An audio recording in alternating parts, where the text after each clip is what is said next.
kita di Gelis Pintar, Gerakan Literasi Numerasi Generasi Produktif, Inovatif, dan Berkarakter. Nah, kali ini kita kedatangan narasumber yang istimewa. Nah, bersama host-host yang istimewa juga. Ini saya kenalkan ya, ini ada Nesya dari kelas 8E dan Mbak Im dari kelas 8B. Say hello dulu dong. Halo semuanya. Nah, kali ini yang bertugas buat memperkenalkan narasumber nih, para host nih. Silakan. Oke, di sini ada dua narasumber kita yang ganteng dan cantik ini. Oke, ini ada Kak Valen Keisha Prayeta selaku Duta Lingkungan Hidup Putri Kota Madiun tahun 2022. Dan bersama partnernya yaitu Kak Baktiar Insan Syafaat selaku Duta Lingkungan Hidup Putra Kota Madiun tahun 2022. Oke. Saya halo dong Kak.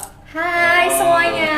Oh iya, saya tahu loh kalian tuh selain jadi duta lingkungan hidup itu juga sudah banyak menorehkan prestasi loh ya di Iya, SMP betul. Negeri 2 juga ya tentunya. Iya. Coba dong sebutin, beritahukan pada dunia apa prestasi kalian berdua. Mulai dari Valen dulu deh, boleh. Oke. Halo sobat literasi, aku Valen. Nah, di sini aku pengen menginspirasi teman-teman semua dari prestasi-prestasi yang udah aku pernah raih dari SMP sampai SMA sekarang. Yang pertama, waktu aku di sekolah menengah pertama atau SMP Negeri 2 Madiun, aku pernah menjadi sebagai ketua OSIS SMP Negeri 2 Madiun angkatan 76. Terus aku juga pernah menang juara 1 lomba bercerita kearifan lokal yang diadakan oleh komunitas literasi. Terus juara 3 lomba cerdas cermat tingkat Kota Madiun, juara 3 Kolintang, dan juga duta lingkungan hidup. Nah, untuk di SMA ini mungkin aku lebih fokus sama lomba-lomba yang berbasis penelitian dan juga karya tulis ilmiah maupun esai. Aku pernah menjuarai juara 1 esai di Universitas Erlangga, terus juara 2 karya tulis ilmiah di Universitas Muhammadiyah Surakarta, Olimpiade Kedokteran di Universitas 11 Maret, dan juga pernah menjuarai inovasi teknologi lalu lintas tingkat Kota Madiun yang diselenggarakan oleh Dishub atau Dinas Perhubungan. Selain itu di SMA ini aku juga udah pernah menulis beberapa buku dari beberapa penelitian aku bersama Badan Konservasi Sumber Daya Alam tingkat Provinsi Jawa Timur. Salah satu contohnya adalah buku Kawan Alam, dan juga pernah menjuarai juara 1 lomba debat bahasa Indonesia dan juga best speaker tingkat Provinsi Jawa Timur. Wah, keren banget ya. Ya, ini sangat menginspirasi nih kaum muda. Nah, kalau Bahtiar sendiri gimana nih, Bahtiar? Teman-teman literasi, saya Bahtiar Insan Syafaat ingin menginspirasi juga kepada teman-teman. Jadi pada saat saya SMP, selain saya mendapatkan juara dalam Duta Lingkungan Hidup, saya juga mengikuti, alhamdulillah mendapatkan juara 3 lomba nyanyi solo tunggal yang diadakan oleh Kota Madiun. Itu nyanyinya lagu daerah. Yang kedua itu juara 2 beregu lomba bercerita Nusantara di tingkat Kota Madiun juga. Lalu di SMA ini, saya selain fokus kepada akademik, saya juga aktif dalam ikut organisasi, di antaranya yaitu OSIS dan juga Pramuka, atau kalau di SMA itu Ambalan. Kalau di OSIS, ketika saya kelas 10, saya itu menjabat sebagai sekretaris 1, dan di kelas 11 ini saya menjabat sebagai ketua OSIS. Wah, Lalu untuk di Pramuka, alhamdulillah saya juga pernah mendapatkan juara. Yang pertama yaitu juara 2 lomba orasi kepemimpinan yang diadakan oleh Kuarcap Kota Madiun. Yang kedua yaitu juara 1 lomba storytelling tingkat Jawa Timur yang diadakan oleh Unipma. Lalu selain itu saya juga mengikuti perlombaan, tentunya kesenian dalam bidang nyanyi juga. Saat itu saya mengikuti vokal grup, alhamdulillah mendapatkan juara 2. Keren banget ya. Nah, ya ternyata selain dari akademik, non akademik itu juga penting Iya, ya. betul. Jadi harus seimbang balance, tapi tetap pelajaran tetap harus diutamakan. Bener Iya. gitu kan ya. Nah, yuk nih para host silahkan nih kalau mau tanya, kira-kira apa yang mau kalian tanyakan pada narasumber kita? Mumpung ada nih, biar jadi inspirasi juga buat sobat Gelis Pintar juga. Oke, langsung lanjut aja ya Kak ya. Nah, kan tadi banyak banget nih prestasi-prestasinya, ikut organisasinya juga. Kira-kira proses apa saja sih yang dialami selama mau mencapai suatu prestasi itu atau organisasi itu? Iya, Oke. mungkin lebih spesifiknya lebih di duta lingkungan ini deh Iya, ya. Kita iya, ambil satu iya, aja iya, ya. benar. Oke, Proses oke. ketika kakak-kakak ini gimana sih kok bisa sampai juara 1, prosesnya bagaimana gitu ya? Ya, sampai jadi duta lingkungan hidup Nah. juga gitu gimana? Betul. Dimulai dari siapa nih? Kamu dulu atau? Oke, aku dulu ya. Jadi menurut kita berdua pastinya nggak ada yang instan, nggak ada guys. Itu hoax ya, pencapaian yang instan itu hoax banget. Pasti semua itu butuh proses, butuh pengorbanan juga, butuh pembelajaran juga gitu, by step gitu, nggak secara instan. Nah sebelum kita jadi juara 1 duta lingkungan, awalnya kita berdua itu nggak tahu kan, ini kan awalnya lomba kan ya, lomba. Tapi sebelum itu kita udah pernah penelitian di OPSI juga. Kita pernah sempat ikut lomba OPSI gitu yang membahas tentang pengelolaan limbah waktu itu. Terus setelah ikut lomba OPSI itu, ternyata Kota Madiun itu menyelenggarakan rekrutmen duta lingkungan, perlombaan duta lingkungan. Jadi sebenarnya kita tuh bukan generasi pertamanya duta lingkungan, ada generasi di atas kita. Nah akhirnya kita cobalah ikut. Waktu itu kalau aku pribadi dibimbing sama Bu Tias, terus kalau Bakta dibimbing sama Bu Erin juga. Sama Bu Erin juga. Dan penelitian yang kita ambil saat itu, jadi duta lingkungan itu nggak cuma kita orasi atau nggak dipilih secara random gitu, enggak ya guys. Tapi kita juga melewati proses seleksi juga. Nah kita itu meneliti salah satunya adalah sanik, yaitu sayuran organik. Nah, bagaimana media tanamnya, terus pemupukannya, terus gimana sih cara pengelolaan limbah atau pemanfaatan limbah itu supaya bisa dimanfaatin buat penanaman sanik itu. Apalagi sanik itu kan cenderung hidroponik ya, jadi dia media tanamnya itu dari air. Nah kita bisa loh ternyata manfaatin kayak pipa-pipa yang udah nggak kepake buat jadi media sanik, dan cenderung lebih mudah serta hemat. Kenapa? Karena kita bisa manfaatin bahan-bahan yang ada di rumah yang mungkin udah kita anggap, apalagi bahan dapur ya, udah kadaluarsa kayak gitu. Ternyata mereka punya manfaat yang cukup signifikan buat tanaman, buat pembasmian hama kayak gitu-gitu. Nah itu kurang lebihnya penelitian yang kita ambil, dan puji Tuhannya aku sama Baktiar maju dengan penelitian itu. Kita presentasi di depan Dewan Juri saat itu, dan kita terpilih sebagai Duta Lingkungan Hidup Putri sama Duta Lingkungan Hidup Putra tahun 2022 tingkat Kota Madiun. Nah setelah kita terpilih itu, kita nggak bisa santai-santai, justru dapat tanggung jawab yang lebih besar lagi terkait dengan pengelolaan limbah di Kota Madiun.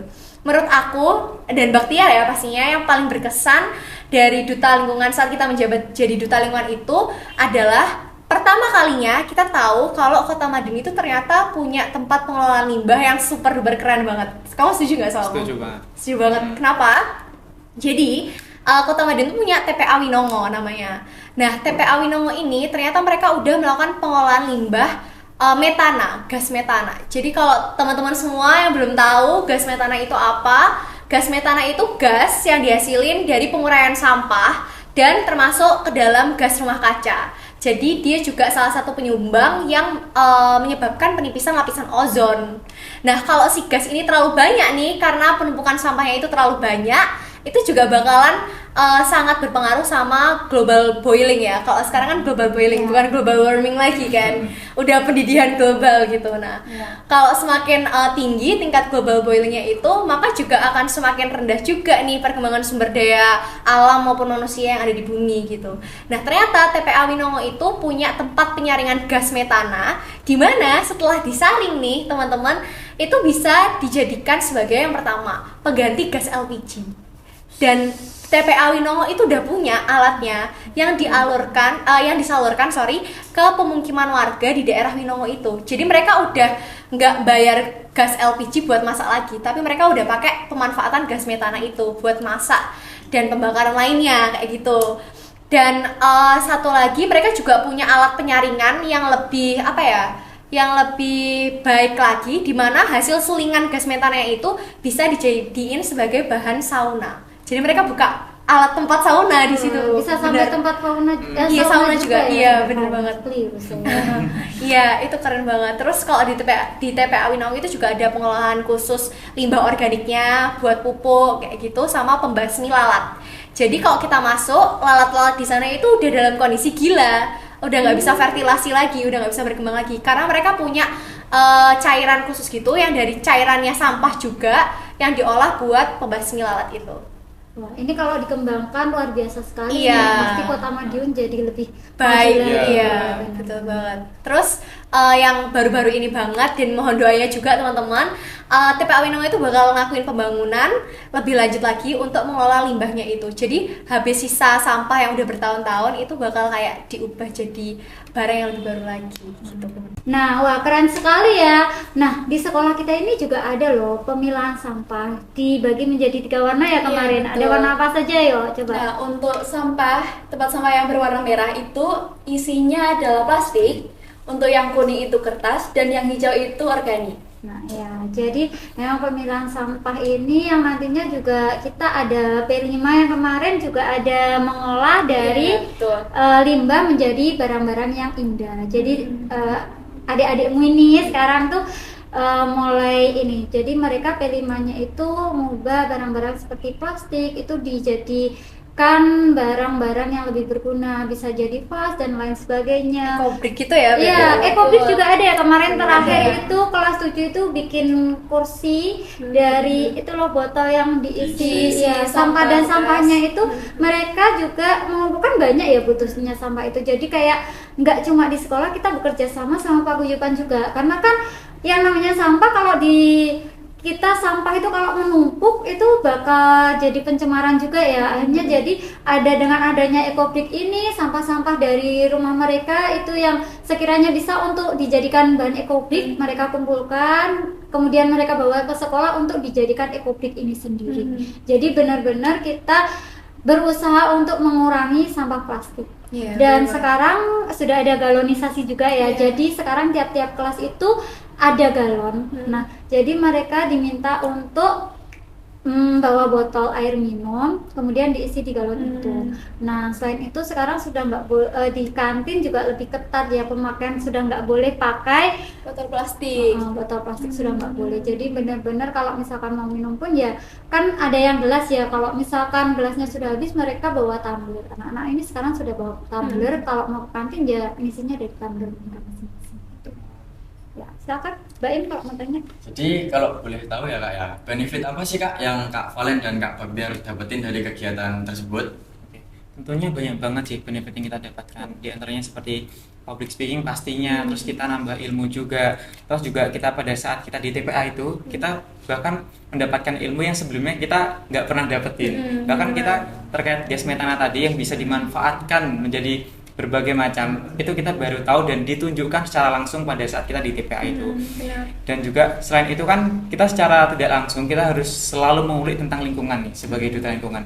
Nah itu juga menambah ilmu kita tentang lingkungan yang dimana itu juga kita bisa menjadi role model bagi orang-orang sekitar kita agar bisa bahwasannya sampah-sampah yang ada di sekitar kita itu bisa kita manfaatkan, gak cuma kita tumpuk malah jadi bencana bagi kita seperti itu. Betul. Oke.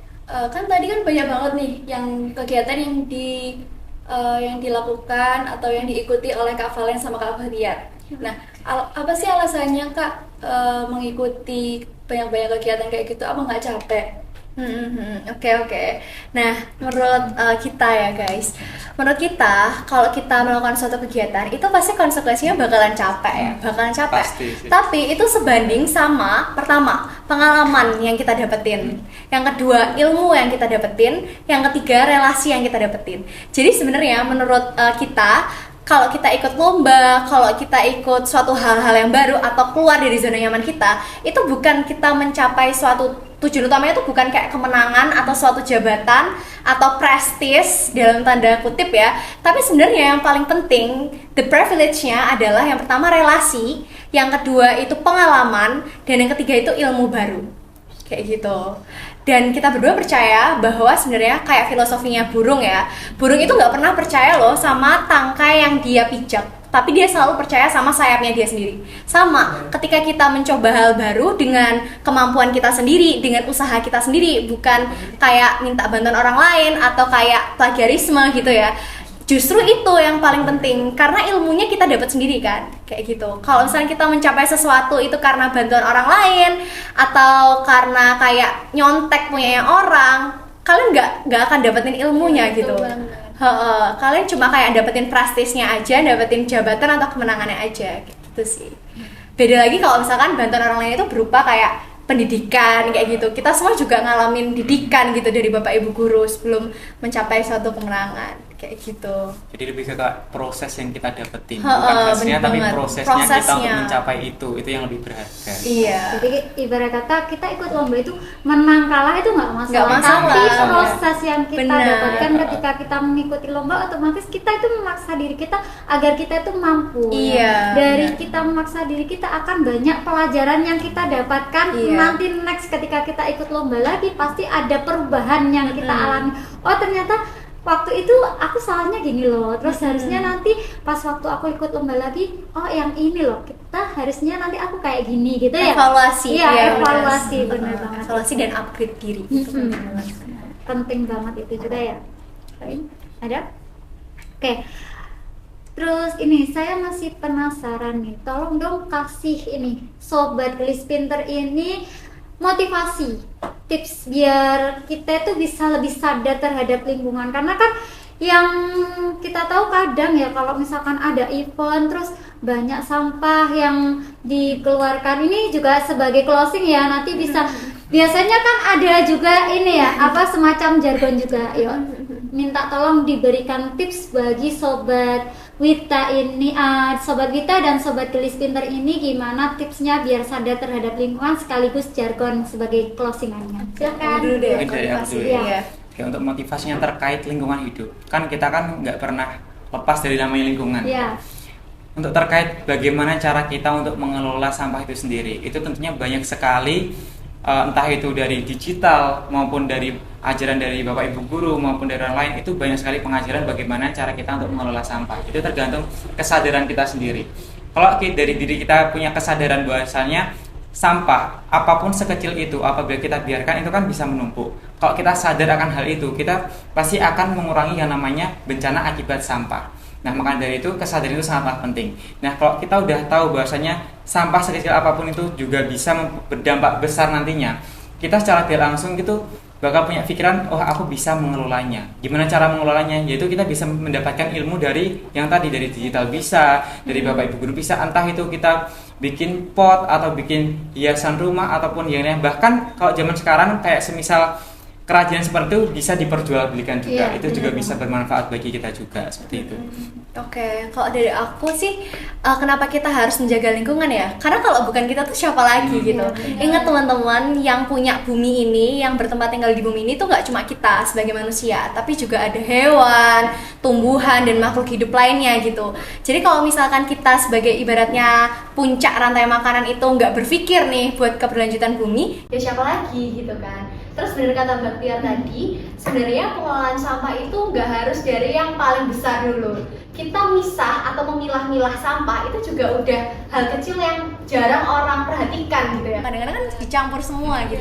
Ternyata itu tuh sangat berguna gitu buat orang-orang yang ada di tempat pembuangan akhir, karena setiap sampah itu sebenarnya punya manfaatnya masing-masing juga, tapi juga punya dampak negatifnya sendiri-sendiri juga. Jadi mungkin kalau teman-teman semua mau mulai green lifestyle atau lebih peduli lagi terhadap lingkungan, mungkin bisa dari hal-hal paling kecil, yaitu memilah sampah, terus kayak 3R kan, reduce, reuse, and recycle, itu juga penting banget gitu sih kalau menurut aku.